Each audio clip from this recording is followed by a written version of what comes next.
C'est aujourd'hui à l'usine de Keytrail de Montmagny que le député libéral Marc Miller, au nom du ministre responsable de DEC Canada, a annoncé 3 contributions financières totalisant 318 000 pour la MRC de Montmagny. Le représentant fédéral a ainsi annoncé 140 000 en contributions remboursables et 78 400 en contributions non remboursables au fabricant de remorques manimontois Keytrail.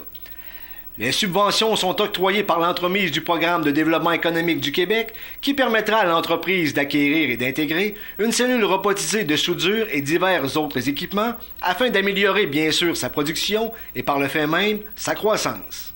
Keytrail est déjà installé dans les Maritimes et au Québec et développe présentement les marchés manitobains et ontariens. Il y a également d'autres plans concernant l'extérieur du Canada pour l'entreprise.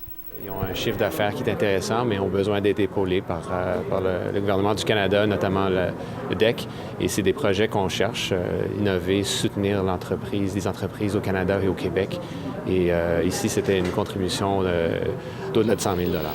Le secrétaire parlementaire du ministre Bain, Marc Miller, a également profité de son passage à Montmagny afin d'annoncer une contribution financière non remboursable de 69 300 $ pour un total d'investissement de 169 000 $ à la municipalité de Notre-Dame-du-Rosaire afin que cette dernière remplace le système de chauffage de l'édifice municipal par l'installation d'une thermopompe.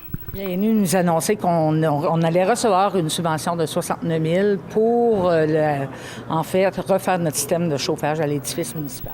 M. Miller a ensuite annoncé une contribution non remboursable de 31 000 $ pour un projet de 71 000 $ afin de remettre en état une partie du réseau de pontons flottants du havre de Berthier-sur-Mer. Les 10 pontons flottants en bois seront remplacés par 10 autres en acier galvanisé.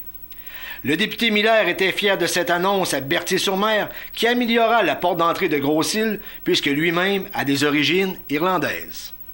Faire remarquer, le représentant fédéral de la circonscription, le conservateur Bernard Généreux, n'était pas présent lors de cette annonce à contribution exclusive fédérale et aucune de ses adjointes était présente.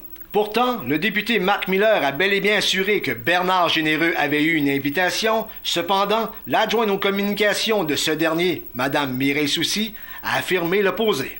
On l'invite toujours par courtoisie, puis des fois, ils ont des empêchements. Donc, dans ce cas-ci, ça a dû être un empêchement. Une contribution qui arrive à point pour Keytrail qui cherche à percer le marché américain.